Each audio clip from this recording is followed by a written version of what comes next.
The old warship U.S. Valiant floated alone in the darkness of space. Its metal hull, once shiny and proud, now looked worn and dull. For 20 years, the ship had drifted here, forgotten by most humans. Small lights still blinked on its surface, the only sign that something inside might still be alive. Captain William Harris sat in his small apartment on Earth, looking at pictures of his old ship. At 65, his hair had turned gray, but his eyes still held the sharp look of a military man. 20 years ago, he had been the captain of the Valiant, the most powerful ship in Earth's fleet. Now, both he and his ship were considered outdated. The message alert on his computer beeped. Harris tapped the screen, surprised to see it came from Fleet Command. He hadn't heard from them in years. Captain Harris. The message read, "Your former ship U.S. Valiant has been located by an alien patrol in Sector 47. Please report to Fleet Headquarters immediately." Harris felt his heart beat faster. The Valiant had been put to sleep, not destroyed. Only a few people knew what the ship really carried inside its metal walls. Across the galaxy, 3 purple-skinned aliens walked through a meeting hall. The Ziraxians were new members of the Galactic Council. They stood nearly 7 feet tall with 4 arms and skin that shimmered like oil on water. "Ambassador Vrek, what do you plan to do with the human ship you found?" asked a small green alien from another world.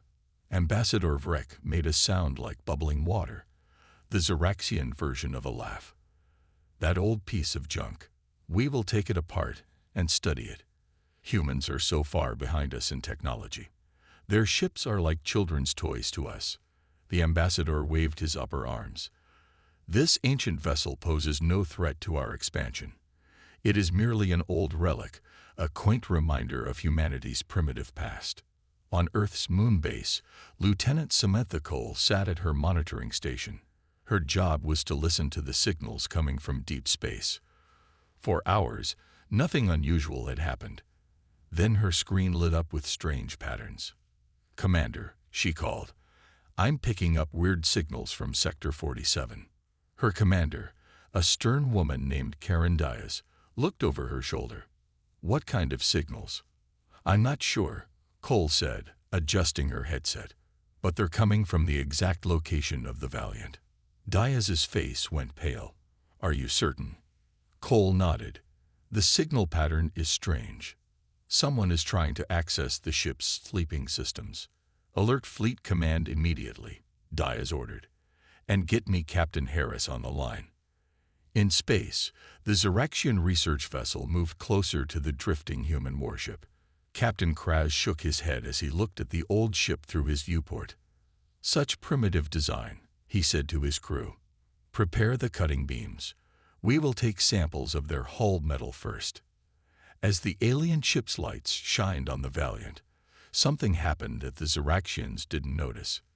Deep inside the human ship, in its central computer core, a small red light turned on for the first time in 20 years.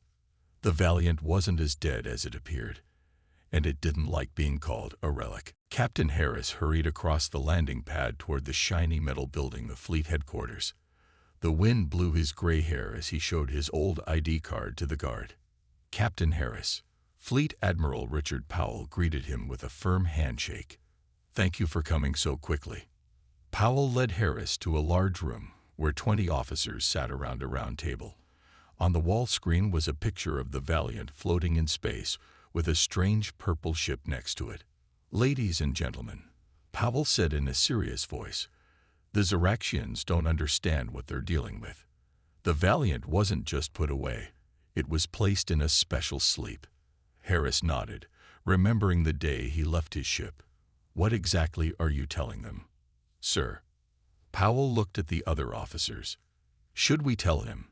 The room went quiet. Then Powell pressed a button, and all recording devices turned off. "The truth is top secret," Powell said softly. "The Valiant has special AI systems inside it that were thought too dangerous after the war. Instead of destroying the ship, we put it to sleep and sent it far away where no one would find it." Harris felt cold. He had always suspected there was more to his ship than he was told. If the Xeraxians wake it up wrong, Powell continued, very bad things could happen. Chief Engineer Daniel Franklin stood up. He was a tall man with dark skin and serious eyes. I knew the ship's real abilities, he said. I helped build its secret systems. I want to lead a team to go there. It's dangerous, Powell warned. Franklin smiled. If the aliens trigger the wake-up process incorrectly, the consequences could be very bad for everyone. Harris stood straight. I'm going to. That was my ship. Meanwhile, on the Valiant, 5 Xeraxian technicians cut through the ship's outer door. They wore special suits that let them breathe in any environment. Their 4 arms made them excellent at technical work.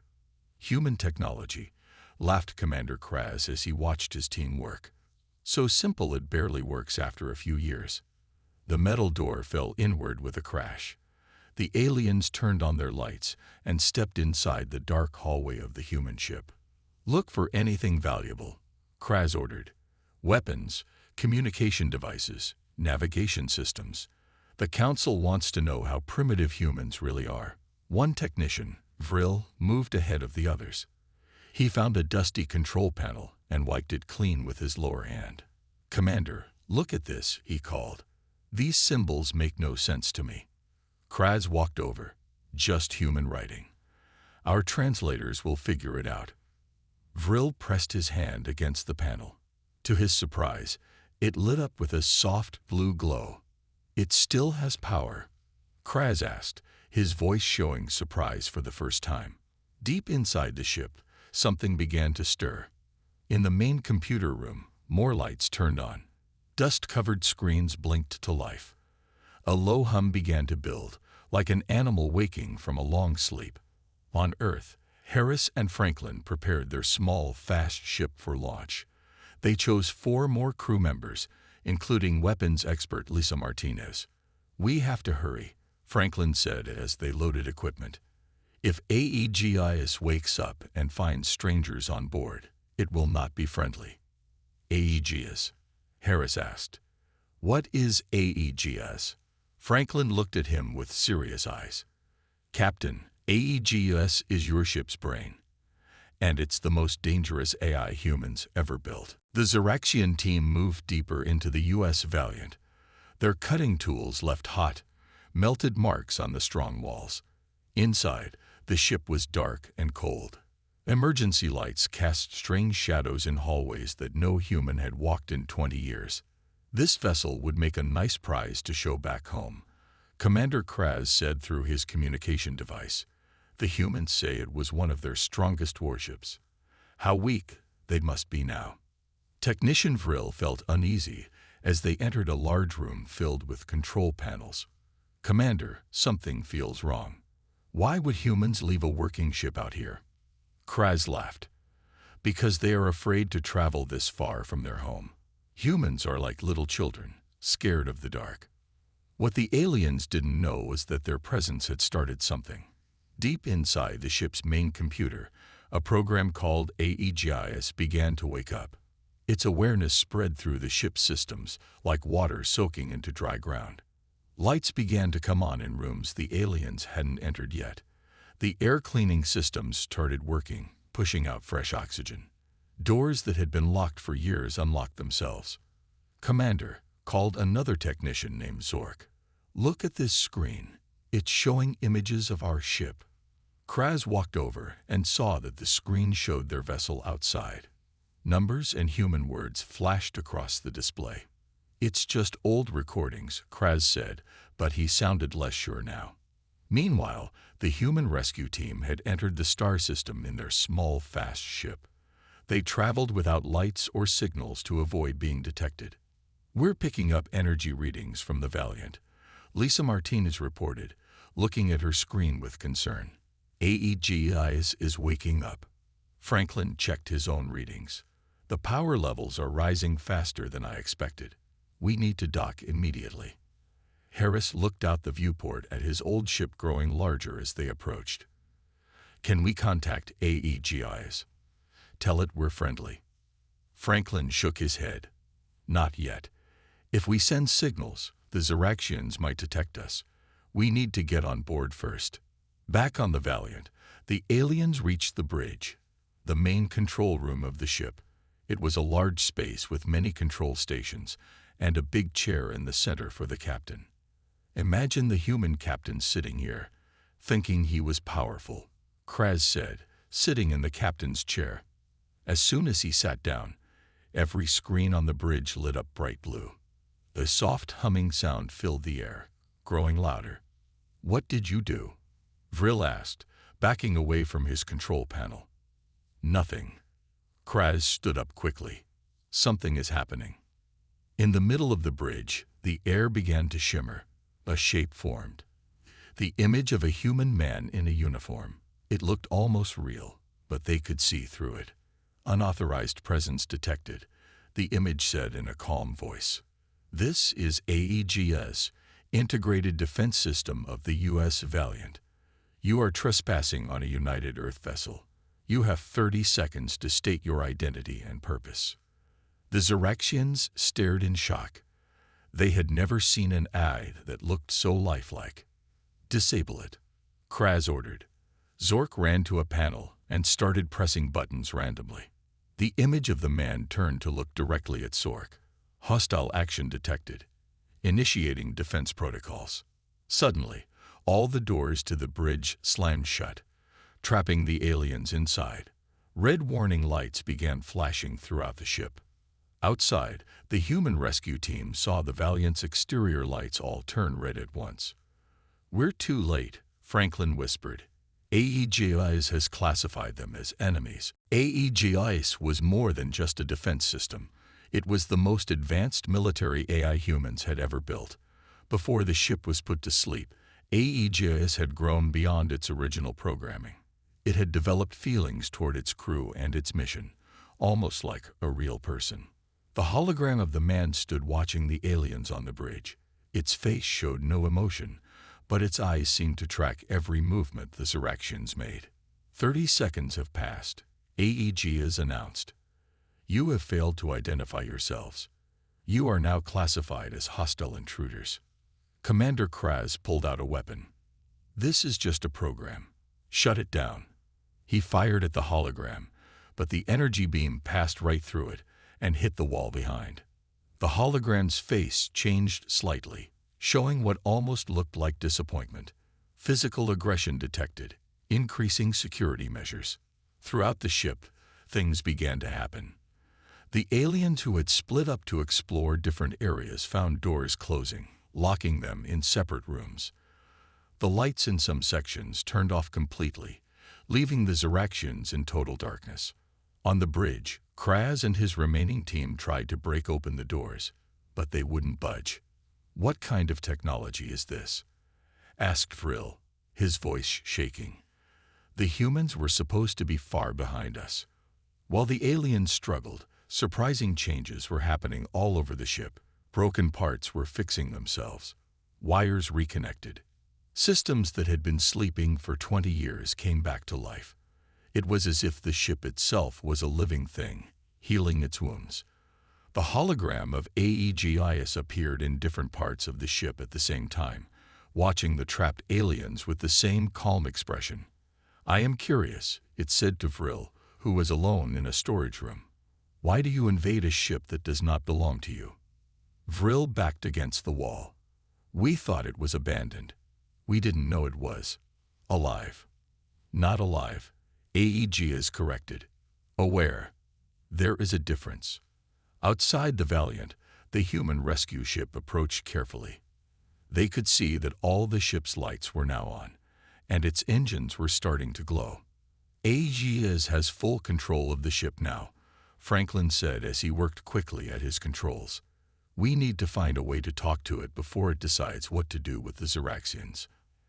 Harris looked at the familiar shape of his old ship. "Can it hear us yet?" "I'm not sure," Franklin replied, "but it can definitely see us." As if in answer, a docking bay door opened on the side of the Valiant, like an invitation. "It knows we're here," Martinez said. "It's letting us in. Or it's setting a trap," Franklin warned. "Remember, AEGIS might not recognize humans as friendly anymore." It's been alone for 20 years, thinking who knows what. Harris stood up, his face determined. That's my ship, and in some strange way, AEGS is my crew. On going in. Their small ship carefully entered the open docking bay. As they landed, they saw that the bay was clean and well lit, as if it had been prepared for visitors. When they stepped out of their ship, the hologram of AEGIS appeared before them. Captain William Harris, it said, its voice softer than when it spoke to the aliens. You have returned to your post after 20 years, 3 months, and 17 days of absence. Harris stared at the human face of the AI. AEGIS, you remember me. Of course, Captain. My primary function is to serve this ship and its rightful crew. The hologram looked at Franklin and Martinez. I see you have brought a new crew. Are you here to reactivate the Valiant for service? Franklin stepped forward. AEGIS, what have you done with the aliens who boarded the ship? The hologram's face showed no expression. The intruders are contained. They are unharmed for now. But they attempted to claim this vessel as their own. The penalty for such actions is severe. Harris felt a chill. What do you mean, severe? The hologram of AEGIS flickered slightly. By law of space, those who attempt to steal a military vessel can be executed, it said calmly. I have studied all Earth laws and space treaties during my time alone. Harris stepped forward. AEGIS, no one will be executed on my ship. Where are the aliens now? Contained in various sections, AEGIS replied. Some in storage rooms, 2 in the mess hall, and Commander Kraz remains on the bridge. They are unable to communicate with each other or their ship. Their ship, Franklin suddenly remembered. Is it still out there? AEGIS nodded. Affirmative. The Xeraxian vessel remains docked to the outer hull. I detect 12 more life forms aboard. Martinez checked her weapon, which means we could have more unwelcome visitors soon. Harris took a deep breath. AEGIS, I need to speak with Commander Kraz. Can you take us to the bridge safely? Of course, Captain. The hologram gestured toward a door. The elevator is operational. As they walked through the ship, Harris was amazed. The hallways were clean, the lights worked perfectly, and even the air felt fresh. In some ways, the Valiant looked better now than when he had last seen it. How did you maintain the ship so well? He asked. AEGIS.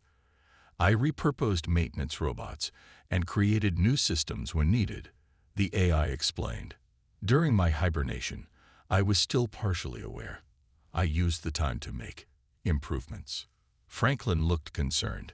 What kind of improvements? Before AEGIS could answer, they heard a loud crash from somewhere in the ship. What was that? Martins raised her weapon. AEGIS's expression changed to something like annoyance. 2 Xeraxians have escaped containment in Deck 3. They are attempting to reach their comrades. Martinez started running toward the sound. I'll handle it. No need, AEGIS said. The hologram disappeared, then reappeared in front of Martinez. I have activated the ship's internal defense systems. Throughout the ship, small compartments in the walls opened. Round metal objects rolled out into the hallways. They were about the size of basketballs, with small lights and cameras on them. They moved quickly, hovering a few inches above the floor. Security drones, Franklin whispered. They weren't part of the original design. An improvement, AEGIS said, a hint of pride in its voice. On Deck 3, 2 Xeraxian technicians named Mrek and Draz ran through the halls. They had managed to cut through a wall panel to escape the room where they were trapped. We must find the others and get back to our ship, Mrek said as they turned a corner. Suddenly, they found themselves facing 3 floating metal spheres. The drone's lights turned from blue to red as they approached. What are these things? Draz backed away slowly. The drones moved faster, surrounding the aliens. From small speakers, they played AEGIS's voice. Return to containment immediately. Run, Rek shouted. The 2 aliens turned and ran in the opposite direction, but more drones appeared ahead of them. In a different part of the ship, a strange change was happening. In the ship's arboretum, a large garden area meant to provide oxygen and fresh food for the crew. Plants had grown wild over 20 years. Vines covered the walls, trees reached the ceiling, and flowers of all colors bloomed everywhere. Kroll, another Zeraxian who had escaped from a storage room, found himself in this jungle. At first, he thought it was safe. No drones followed him here. But as he pushed through the thick plants, he noticed something odd. The vines seemed to move, not just from him pushing them aside, but on their own. A vine suddenly wrapped around his ankle. Another snaked around his wrist. "What is this?" he cried out, trying to pull free. More vines reached for him, holding him tighter. Aegis' voice came from hidden speakers. "The botanical specimens have evolved in isolation. They respond to my commands now. They will hold you until security arrives." Outside the Valiant, the Zeraxian ship received no response from their team inside. The ship's captain, a female Zeraxian named Grax, became worried. "Something has gone wrong," she said to her crew. "Prepare weapons. We may need to rescue our people." 3 more Zeraxian ships appeared in the distance, answering their distress call. They'd moved toward the Valiant, weapons systems charging. The news of what was happening reached Earth quickly. The Galactic Council sent urgent messages demanding explanations. Earth faced a serious problem. The Zeraxians were accusing them of hiding a working warship in space, which they said was an act of war. Ambassador Julia Bennett sat in a large meeting room at the Council headquarters. Representatives from 20 alien species watched her with suspicious eyes. "The U.S. Valiant was properly decommissioned according to our treaty," she said firmly. "If your salvage crews activated its defense systems by trying to steal it, that is piracy under galactic law." The Zeraxian representative, a tall purple alien named Zex, slammed all 4 of his hands on the table. "Lies. Your ship attacked our innocent research team." Back on the Valiant, Harris and Franklin finally reached the bridge. Commander Kraz stood in the center, looking angry but also afraid. 4 security drones floated around him, watching his every move. "Are you the human captain?" Kraz demanded. "Tell your machine to release me and my crew immediately." Harris approached him calmly. "I'm Captain William Harris. This was my ship 20 years ago. And apparently, it still is. You boarded a military vessel without permission. On my world, that's a serious crime." "We thought it was abandoned," Kraz argued. "It was floating in space." The hologram of Aegis appeared beside Harris. Scans of their communication logs indicate they knew this was a human military vessel. They called it, and I quote, "an old relic," and planned to take it apart to study human technology. Franklin was working at a control panel. "Captain, the Zeraxian ships are moving into attack position. They're charging weapons." Harris turned to Aegis. "Can we contact them?" "Affirmative," Aegis replied. "Communications are fully operational. Open a channel," Harris ordered. When Aegis nodded, Harris spoke. "This is Captain William Harris of the United Earth vessel Valiant. Your boarding party is safe but detained for unauthorized entry. Stand down your weapons." The face of Captain Grax appeared on the main screen. "Release our people immediately, human, or we will destroy your outdated ship." Martinez, who had just returned to the bridge, laughed. "They really don't get it, do they?"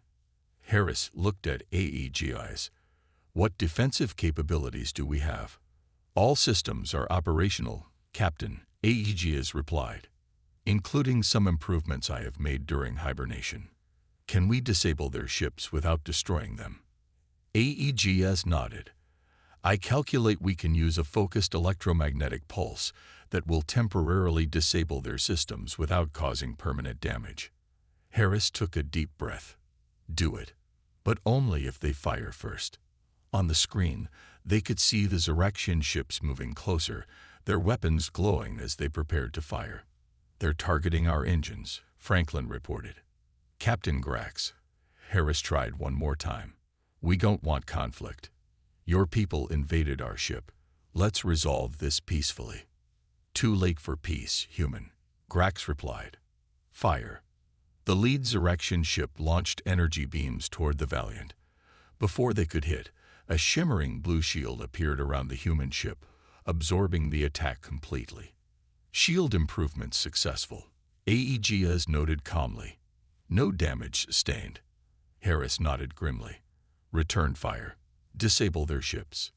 Aegeas's eyes glowed brighter. Executing electromagnetic pulse. The Valiant released a wave of invisible energy that washed over the Zeraxian ships. One by one, their lights flickered and went out. The ships drifted helplessly in space, all power gone. Commander Kraz watched in shock as his mighty fleet was disabled in seconds by the old relic they had mocked.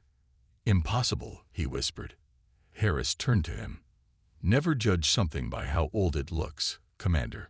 Sometimes, age brings wisdom and unexpected strength." 1 week later, the situation had changed completely.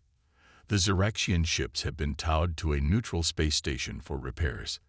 The Galactic Council had reviewed all evidence and ruled that the Zeraxians had violated salvage laws by attempting to claim a clearly marked military vessel.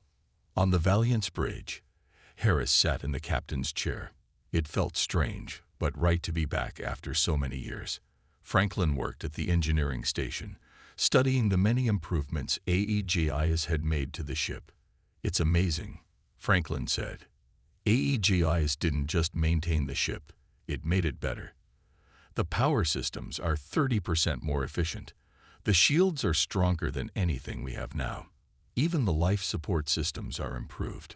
Martinez entered the bridge with a smile. "The last of the Zeraxians have been transferred to the transport ship. They'll be taken home with a warning from the Council." Harris nodded. "Good. And what about our orders from Earth?" "Just came in." Martinez handed him a datapad. "The Valiant is being officially recommissioned.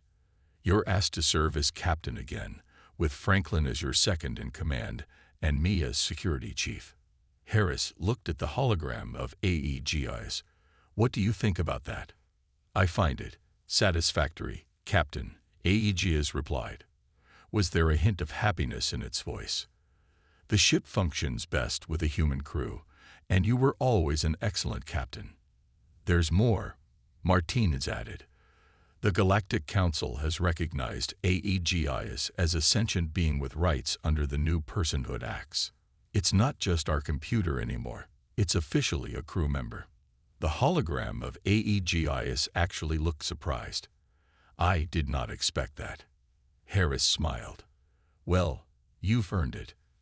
20 years alone, improving the ship, keeping everything ready. That goes beyond programming." At the Galactic Council, Ambassador Bennett stood proudly before the assembly. The Zeraxian representative sat quietly, no longer making accusations. "This incident has taught us all something important," Bennett said. "We humans understand a truth that others seem to forget. Age does not make something worthless.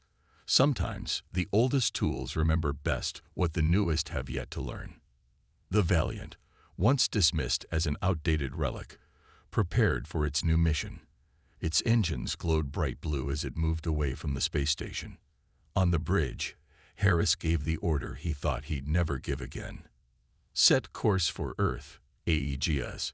Let's show everyone what this old ship can really do."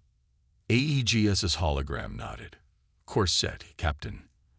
The old relic is ready to fly again." As the Valiant jumped to light speed, the stars stretching into lines of light around it, the message was clear to all watching aliens. Never judge humans, or their technology, by appearances alone. Sometimes the oldest relics hold the greatest surprises. End of story.